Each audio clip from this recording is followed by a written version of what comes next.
ปลาพี่น้องปลากับปลาแท้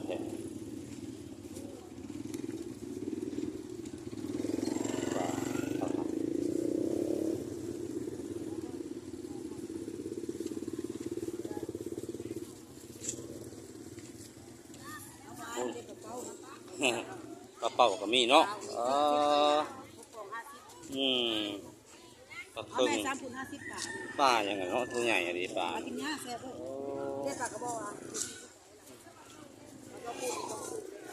ว้ายเลนตัวโลไปได้เนาะเป็นแน่นอนเลนพาทุกคนมาเปิดปลาลายขนาดเลยปลาเสร็จปลาหลาดปลาอย่างไงปลานางแม่น้ำซีเนาะ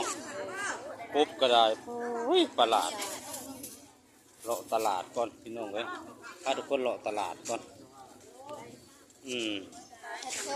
มีแต่ปลาเศษปลาขาว20,000กล้วยยังไงกล้วยอีตอป่ะนี่วีเท่าไรอันนั้นนะ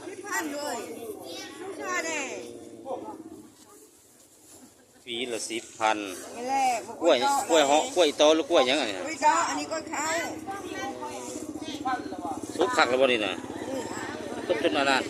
ซุปเปื่อยก็มีวีได้ดีวะเด้อเบิ่งก่อนเรื่องอะไรแม่นบอกมันขึ้นเละเลยทั้งหลุมเอาวีนี่แหละกินกล้วยก่อนปาดเลยกล้วยอีตอบริกินตะดนเลยโอ้ได้เลยไงกินกล้วยกับพวกแห้งเลยมันเพิ่มเบาหวานเลยแหละต่อกล้วยวีใหญ่เอาขวดไปไหวก่อนดอกตัวพายกบก่อนกบหน้าเนาะปลารถประหลาดตัวบักใหญ่เอาขวดไปไหวก่อนขึ้นมาใหม่ไว้จนหิวนักล่ะ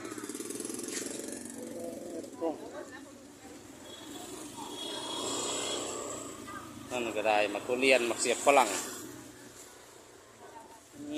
ปวดอาหารการกินเยอะแยะขนาดเลยฝุ่นกับบาด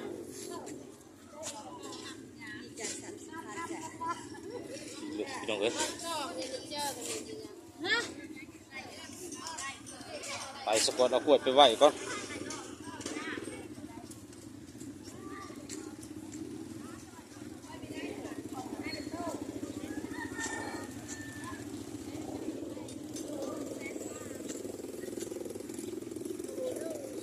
ปลานี่แหละนี่ข่ายปลาอีกก็อะไรยังเขาได้กล้วยวีเดียวนี่แหละทุกคนเลยเราตลาดสิปูนมาเห็นกล้วยอีโตบริกินแต่หึงแล้วกล้วยอีโตเนี่ยมันจะดับแนวเลยแถวบ้านเราเนาะยังไม่ได้ยังคงกินก็ได้มากล้วยนี่แหละซื้ออย่างเนาะซื้อมุกปลาอะไรบางทรงไปเบิ่งใหม่ก็ทุกคนเลยไม่ได้ของกินอยู่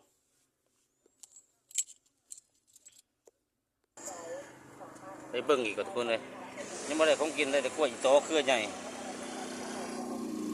ถ้าออกจากปลาเนี่ยพูดว่าปลาไปเบิ่งไม่ก็ยังไม่ได้กับเข่าทุกคนเลยแต่กล้วยเครือใหญ่ดีใหญ่ไหมเลาะยังบ่หอดสันตลาดกันนะเลาะก็มีแต่แนวอยากได้ของกินคือปลาหน้าหนามร้ายเก่งมันปลาน้ำซีพี่น้องเลยมีวัตถุปลาสำหรับ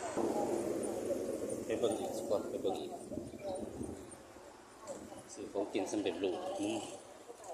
มุกปลาเกล็ดเละแล้ววะ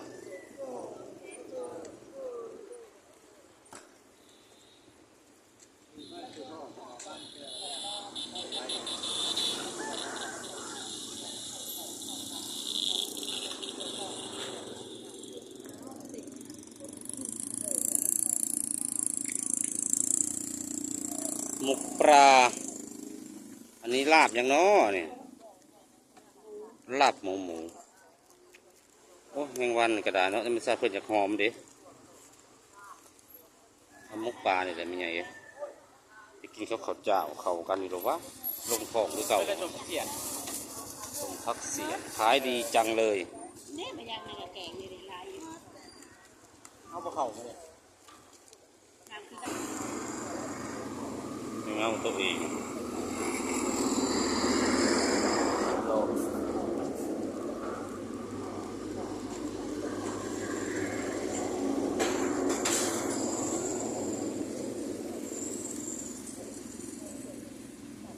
รถลายทุกคนยังมาเศร้าเนาะ6 โมงปลายแดดออกแต่เศร้าแท้มัน